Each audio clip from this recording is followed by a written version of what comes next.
The head cutter. That's what they called him. I always thought it was a little on the nose, even as a child. Then again, it was also children who named him, so maybe I shouldn't have expected anything more. The head cutter was one of those urban legends that everyone had a story about. A story that didn't happen to them, but definitely happened to their mom's friend's cousin's son, so it was undeniable. The story behind him was as follows. He was a tall, sickly, thin man with a piercing laugh. You would always know when he was coming, because you'd start hearing that cackle echo from streets away, getting closer as he wound around each suburban house. That, and the rumble of the engine.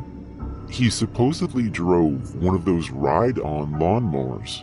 He'd sit on the top, laughing hysterically, the engine growling like some sort of grotesque backup singer. Now, you might be guessing that he uses the lawnmower to do the titular head cutting. That wasn't the case. It was never actually specified how he cut people's heads off, and the lawnmower didn't seem to serve any purpose in his description other than being sinisterly bizarre. What was specified, however, was what he would do with the heads.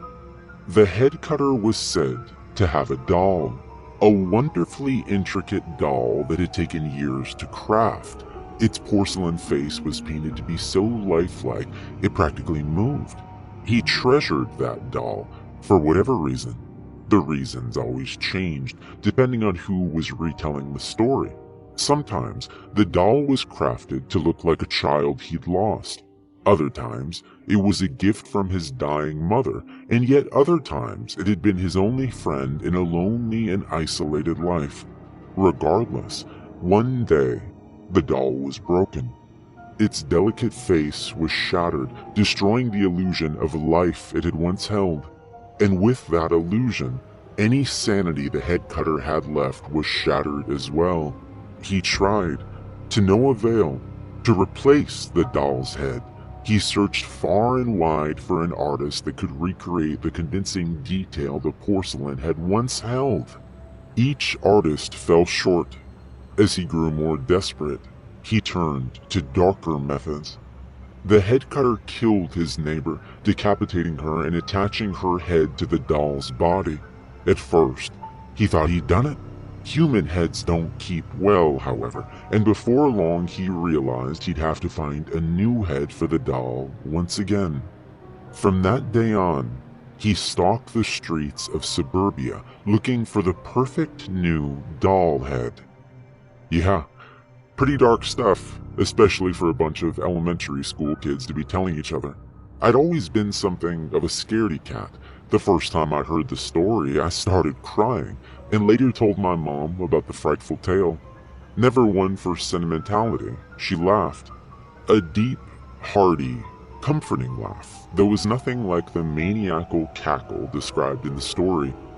"Well, that doesn't even make sense," she said. "He rides a lawnmower. Someone cruising around these neighborhoods on a damn lawnmower would never fly under the radar. The homeowners association won't even let us park a red car in the driveway. Nobody's stalking children with a lawnmower and going unnoticed. Your friends might as well have said he comes by on an elephant. At least that would have been interesting." Her amused rejection was effective in calming my nerves, and my cries slowly turned into sniffles.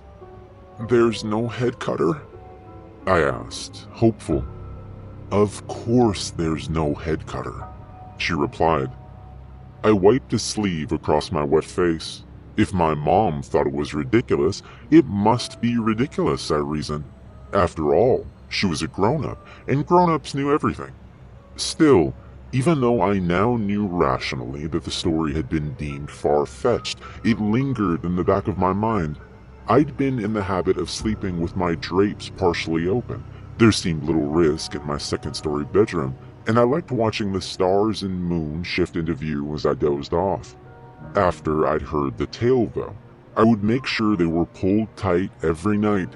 My mind had convinced me that I'd wake up to a mechanical whirring one night, that I'd go to the window to investigate, and lock eyes with the head cutter himself as he cruised by, looking for victims.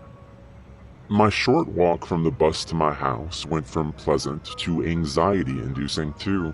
Any sound of a car, power tool, or other engine would send my heart jumping, my eyes frantically scanning the monochrome suburban streets. Previously, I'd been proud that my mother had trusted me to walk home alone, even if the reason was based more on her work schedule than confidence in my maturity. Now, I found myself wanting to ask if she would meet me at the bus stop. I didn't. Maybe out of pride, I didn't want her to think I was a baby, and maybe out of knowing her answer would be no anyways. Instead, I'd exit the bus, carefully composed, and begin walking as quickly toward my house as I could. I never ran, for some reason. I thought that if the head cutter was out there, running would only draw attention to my status as a scared and alone child. I kept my head up, trying to look how I imagined an adult would walking. A futile exercise for a third grader, but one that distracted me from my anxiety at least. And slowly, as I completed the walk home over and over, with every growling engine explained by a passing car or a neighbor doing yard work, my confidence began to become real. My mom was right, I began to believe. Not just on a rational level, but also emotionally. It was just a silly story. I watched Penelope, the next-door neighbor, write another complaint about the man across the street. His trash can was too close to the curb, or too far, or something like that. I wasn't really paying attention. If a few inches of trash can positioning couldn't go unnoticed, a man laughing maniacally while riding a lawnmower around definitely wouldn't. My growing confidence was shattered when Layla Thompson went missing. A bubbly, extroverted third grader. I hadn't known Layla well, but I'd known of her. She'd been playing in the cul-de-sac in her front yard, in broad daylight. Her mother was the overprotective sort and usually kept an eagle's eye on Layla. That day, she'd forgotten cookies in the oven. She rushed inside to try to save them, probably figuring that Layla would be fine bouncing her pink ball in the driveway for a few minutes. When she returned, the ball was rolling to a stop in the center of the cul-de-sac. Layla was nowhere to be seen. It didn't take long for the police to be called and a frantic search to start. By the time Monday rolled around, rumors were flying. Teachers tried their best to stifle any hearsay, but talk still spread on the playground. By the end of the day, I'd heard at least 5 variations of what had definitely, incontestably happened to Layla.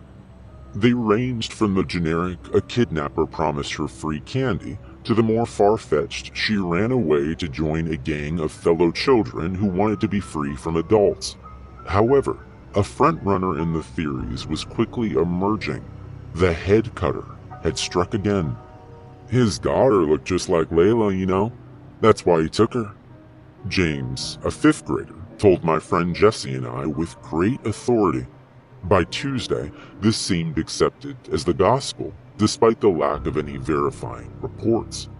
My old anxiety rushed back in with these new events. I found myself once again jumping at a sputtering car engine, once again having to force myself to not race for the front door. This time, though, my concerns seemed shared by my mother, at least in part. She sat me down after school one day. Now, I know you already know about stranger danger, but it's extra important you remember not to go anywhere with anyone while you're walking home. You're to walk from the bus to the door, no going to friends, not even stopping by the park, at least until this blows over. It's better to be cautious. Do you understand? She said. I nodded with wide eyes. I understand. I hesitated. Do you think the head cutter took her? The head cutter isn't real, but other bad people are, okay? Sometimes the scariest people aren't the boogeymen. Sometimes they can look just like you and me. And that's why it's important you do what I just told you. She replied. I said I understood again, but remained quietly convinced of the head cutter's existence. A day turned into a week, and a week into a month, and still no trace of Layla was ever found. The search parties dwindled to just her parents and some family friends, and police cars stopped driving by. Even with all my fears, I found myself becoming a little more lax on my walk home each day. Then, it happened. It was a sunny Tuesday afternoon, blisteringly sunny. I was walking a little more slowly than usual, not wanting to exert myself more in the already stuffy weather. Still, I was only 2 driveways from my house when I heard it.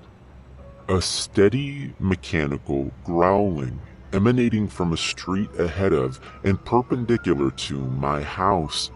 It's just a car or neighbor trimming their bushes, I reassured myself. Then, it was interrupted by a tinny, off-kilter laugh. The blood drained from my face, and I felt cold wash over me despite the oppressive sun. The growling was growing closer. It sounded like it was coming towards my street. A second, equally bone-chilling laugh broke me from my frozen state. I took off running for my front door. The couple 100 feet had never felt so far as I raced down the sidewalk, earlier concerns about drawing attention to myself gone. Any rational thought was gone, actually. I just knew I needed to get out of there. Time seemed to move in slow motion as I reached my door, pulling my key from around my neck. I felt like the air was suddenly made of syrup as I tried to slip it into the keyhole. Another laugh echoed behind me, definitely closer. I didn't dare to turn around and look, instead ripping the key from the door and shoving it open as soon as I heard the lock slide from its place. I practically fell onto the tile entryway.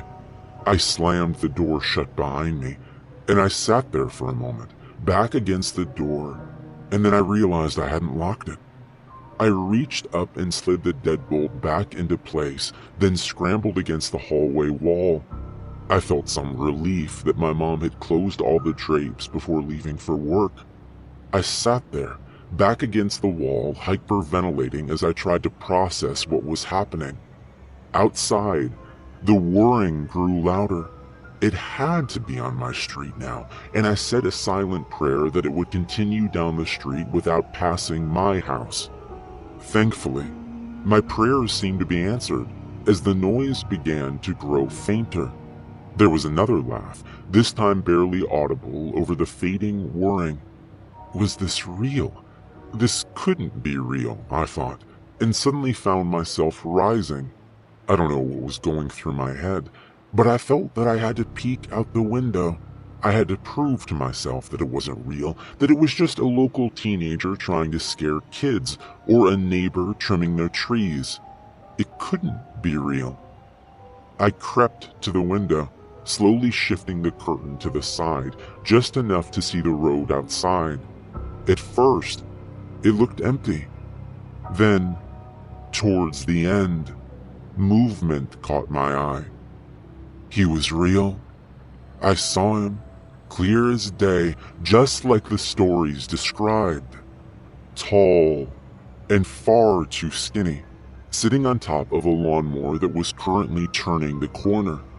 I slammed the curtain shut, sinking to the ground. My mother found me still sitting on the ground, a mess of tears and snot when she got home. Her worry was replaced with subtle annoyance when I told her I'd seen the head cutter, but she still tried her best to comfort me. She insisted he wasn't real, that I must have just seen one of the neighbors. I knew what I'd seen, though. The head cutter was real. After my mother had refused to believe me, I was hesitant to tell anyone else what I'd seen. Jessie noticed that I was quieter than usual the next day, though. "What's wrong? Are you sick?" she asked, eyes widening at the potential of me getting her sick too. "You need to tell me if you're sick, so we don't share juice boxes later. My mom says that's how you get sick." I shook my head. "I'm not sick. It's nothing." "I don't believe you," Jessie said. I sighed, looking around for anyone who might be listening. Jessie was my best friend. Surely she should be warned about what I'd seen. "All right, But you have to promise not to laugh at me. Is it a secret? I paused. Was it a secret? Maybe the other kids should know what I'd seen too, so they'd know he was lurking out there. Then again, maybe they'd just laugh it off as my mom had, and they all already knew the story anyway, so it's not like it was new information. Still, an actual sighting. They would know where to avoid then. I guess not, I finally said, and I took a deep breath. I saw him. Him? I lowered my voice to a barely audible whisper, chills creeping down my own neck as I said the same name out loud. The head cutter. Jesse gasped. No way. I did.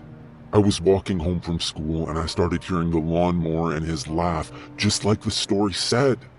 What did you do? She asked. I ran to my house. I thought he was going to see me, but I got inside just in time. Then I went and looked out the window. I saw him turning the corner, but it was really him. Whoa, he could have gotten you. I shuddered at the thought. She seemed to be taking me seriously, at least. I know. My mom doesn't believe me, though. I said. Why not? Jessie asked. Her mom always believed her. Or, in hindsight, at least said she did. I don't know. I was worried you wouldn't either. Somehow, by the time afternoon recess rolled around, practically everyone was talking about my sighting. 3 separate kids, none of whom I'd ever spoken to before, came up to ask me about my encounter. The next day, the fuss had spread. My mom was waiting for me at the bus stop when I got off, an unusual sight. So, I got a call from one of your teachers. You've been telling kids you saw the head cutter, she asked as we walked towards the house. I nodded, nervously wondering if I was in trouble. Look, I know you think you saw him, but he's just a silly legend someone made up. There is no head cutter, alright?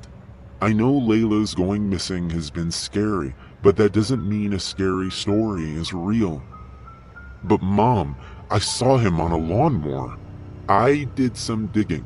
Mr. Johnson down the street said he has a ride-on lawnmower and he said you can come over and see for yourself. I was thinking we could head over there right now and put this whole business behind us. My mom offered. I frowned. Mr. Johnson was a short, round man who prided himself on doing things himself. It wasn't surprising that he would have bought a lawnmower instead of hiring people to take care of his yard. Homeowners Association be damned, but I doubted he was the person I'd seen. Still, my mom seemed pleased with her solution, and not wanting to let her down, I nodded. We walked down the street and around 2 corners before finally arriving at Mr. Johnson's house. He was sitting outside on the previously mentioned lawnmower. My heart sank when I saw him. There was no way this was what I'd seen. It was all wrong. His height, his silhouette, even the color of the lawnmower. Green and gray instead of black. Still, not wanting to get in trouble with my mom, I decided I would just go along with it.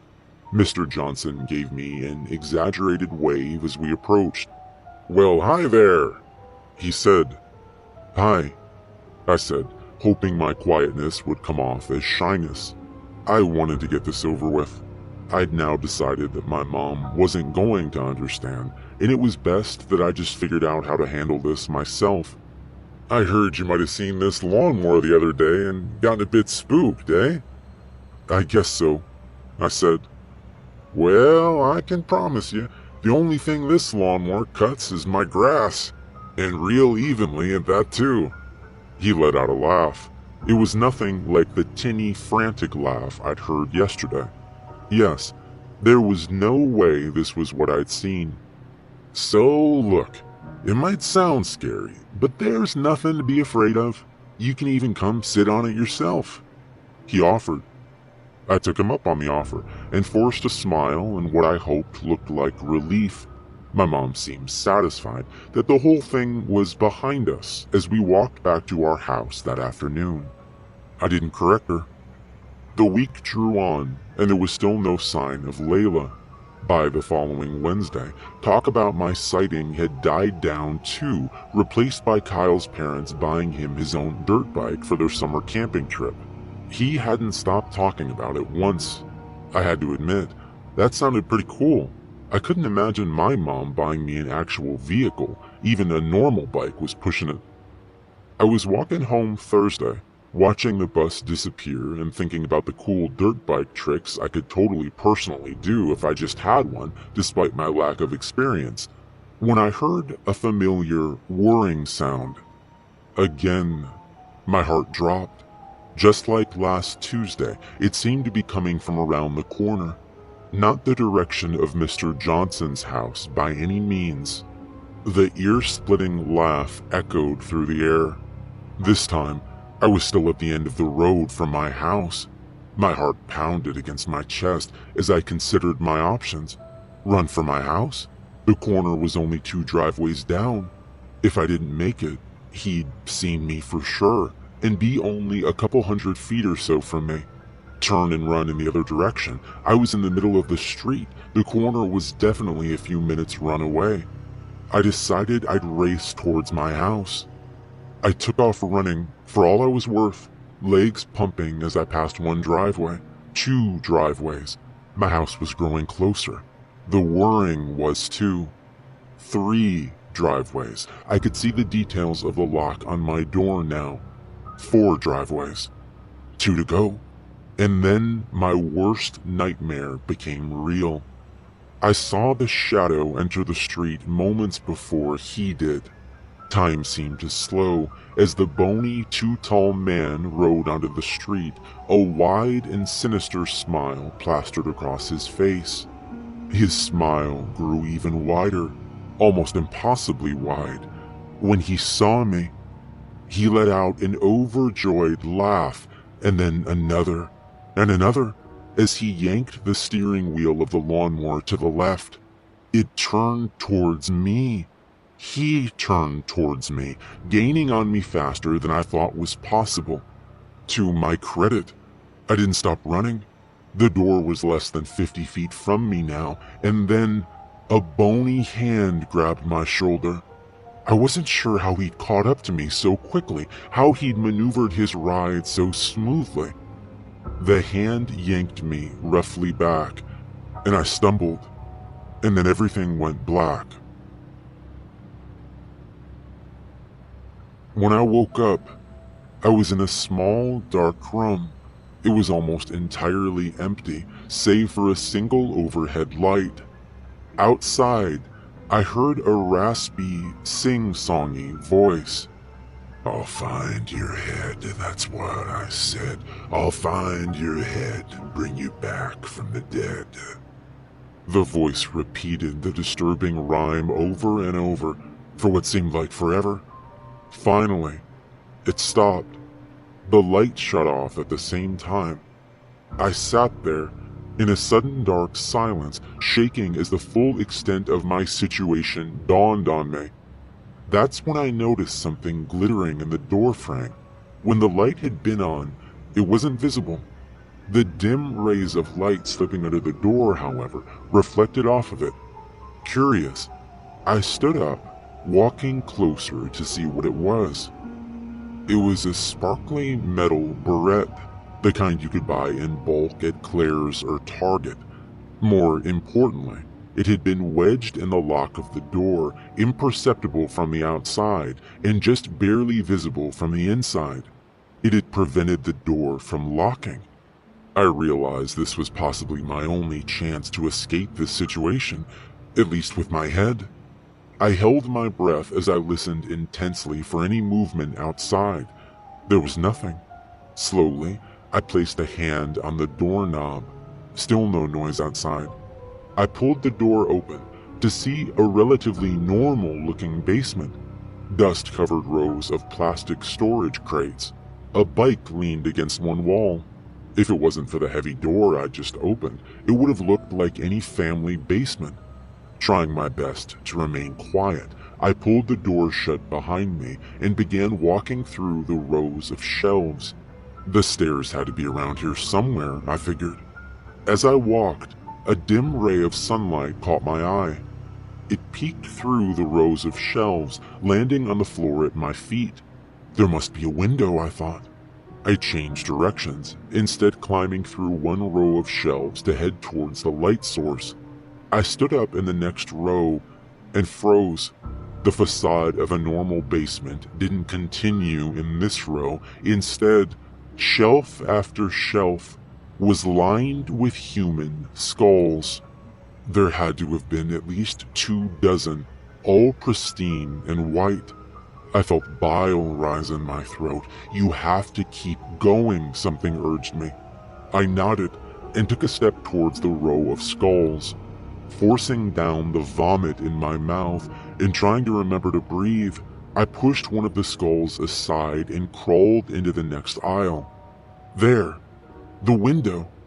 It was about 5 feet off the ground, with a desk covered in dusty tools sitting just below it. With a boost from the desk, I was confident I could make it. I was pulling myself up when I heard a scream behind me. A raspy, infuriated scream, followed by rapid footsteps. My heart leapt out of my chest as I struggled to pull myself up more quickly. I stood on the table and it shook as I did so. The window was just within reach and I grasped the lock, pulling with all I was worth. My fingers slipped once. The footsteps grew closer. The second time, they didn't slip, and the window opened with a blast of dust. I grabbed the windowsill, trying to pull myself up. I almost had, when I felt my foot slip. 3 things seemed to happen at once. I felt a jolt as I plummeted behind the desk. Searing pain filled my face as something cold slammed into it, and a silhouette appeared in the aisle behind me. Running on adrenaline now, I pulled myself from behind the desk as quickly as I could manage. Something hot and sticky was running down my face as I turned to see the head cutter himself. He froze as he caught sight of me. I raised a hand to my head, and when I brought it down, it was covered in blood. "Ruined," he spat. "Ruined," he yelled, slamming a fist into the nearby shelf. It shook. I didn't wait for him to make a move. Instead, I turned and jumped for the windowsill, this time managing to pull myself halfway through it and knock the wind out of myself as the frame pressed into my ribcage. I expected to feel a bony hand wrap around my ankle at any moment. I wriggled through the window, no doubt scraping my stomach and legs as I did so. The cold grasp never came, and in another moment, I felt cool grass beneath me. I rolled over. The head cutter stood just below the window, motionless. He stared with 2 cold eyes as I scrambled backward, but never made a move to grab me. "Go," his raspy voice said. I didn't have to be told twice. I gathered myself to my feet and raced through the empty streets.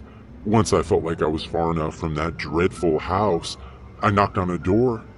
A young man holding a baby answered. His face went pale when he saw me, and he quickly shouted for his wife, ushering me inside. They called the police, who called my mother. The police were eventually able to find the house based on the description I'd given of my escape route. It was empty when they did, though. The owner was an elderly woman who'd passed away years before. It had officially sat vacant ever since. They never found the man who'd kidnapped me, and they presumed also taken Layla. I ended up needing several stitches for the gash going down the side of my face. When I was in high school, my mother offered to let me try laser scar removal. I turned her offer down. As long as I had that scar, I was ruined in his mind, and I was glad to be considered as such.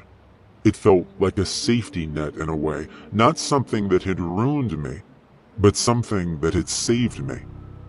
That wasn't all that had saved me, though. They never did find Layla. but her mother confirmed that the barrette wedged in the door had been hers. I'm still eternally grateful to her. If not for her quick thinking, I wouldn't be here telling this story today. So, if you live in a drab suburban neighborhood and hear a whirring followed by a tinny laugh, walk a little faster. Lock your doors when you get home. Pick your kids up from the bus stop. It's probably just Mr. Johnson out doing yard work, but I wouldn't risk it. Not now that I know he's still out there, looking for the perfect head.